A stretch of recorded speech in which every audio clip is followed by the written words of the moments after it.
What's up?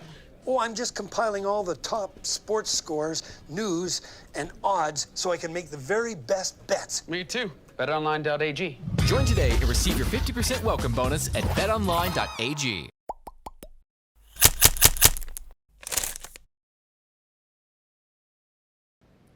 It's been 11 days since the Boston Bruins played here at TD Garden, and they still have 4 more left to go until Game 1 of the Stanley Cup Final.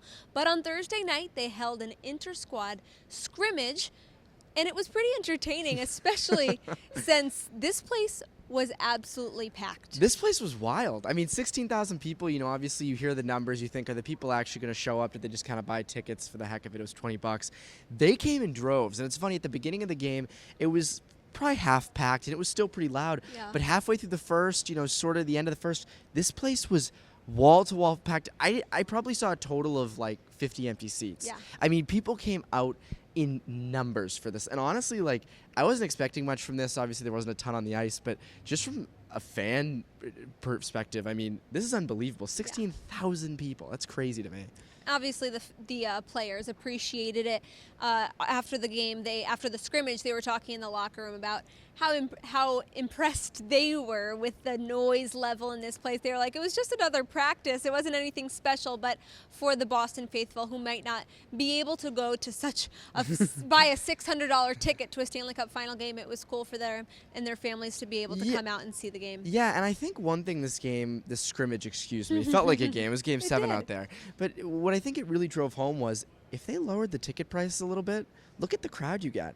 I mean, $20, granted, it will never be $20 for a Stanley Cup final. It wasn't even that way, I don't think, in 1970. But at any rate, if you lowered the ticket prices a little bit, you would get a whole new diehard audience who just doesn't want to pay $400 for a Stanley Cup ticket, and I don't blame them.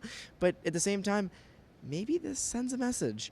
And I'm not saying it will, but I'm saying it could, because this crowd was crazy, and this was a glorified practice. Yes, and this countdown to the Cup coverage is brought to you by betonline.ag. Head to clnsmedia.com/win. Enter promo code CLNS50 for 50% cash back on your first deposit. Now let's talk about the actual scrimmage a little bit and what it actually did for the team. They knew going into it that risk of injury was there, and a little bit of a scary moment where people might have held their breath as Brad Marchand collided with Connor Clifton and jammed his finger. He was kind of on the bench looking at his left hand a little bit. Everyone was like, oh God, did he break his hand in a scrimmage? But Twitter went wild.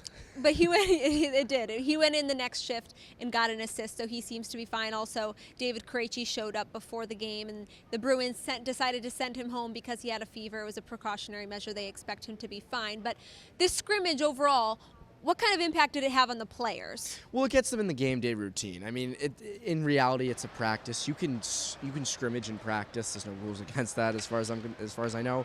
But when it comes to an actual game day routine, taking your pregame nap, your pregame meals, your pregame warm-ups and workouts, that's sort of what tonight was about. Getting players back in the feel, getting them skating around out there in a warm-up before. I think it was beneficial for that. Obviously, they're very lucky there was no injuries. Bruce Cassidy said after, that was our biggest fear, was injury risk. Right. And it almost happened, as you mentioned. It almost did, but it didn't. But at any rate, yeah, just the pregame warm-ups, pregame routines, I think is going to be good for them, because they still have 4 days left until the Stanley Cup. We still have 4 days until Game 1. Yeah. And a cool little aspect of the scrimmage was they invited the Black Aces, some Providence AHL players, up to be involved, to get enough skaters on the ice for this scrimmage, and they actually performed pretty well. Yeah, I mean, I think they scored 2 or 3 goals. Peter Solaric had a goal. Trent Frederick was available after the game. He was very happy.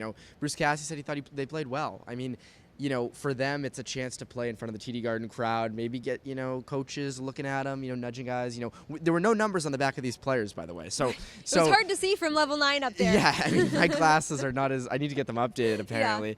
Yeah. But at any rate, kind of getting on the good side of coaches, performing well here, leaving a good taste in the mouth of these coaches when it comes to, the Black Aces. So for them, I think this was a lot more than getting in the pregame routine. It was, send a message, show that, you can compete with a Stanley Cup caliber team. And I think they definitely did that tonight. Well, without a doubt, it was a very cool atmosphere here at TD Garden on Thursday night. For more of our countdown to the Cup coverage, head to our website at clnsmedia.com and subscribe to our YouTube channel at CLNS Media.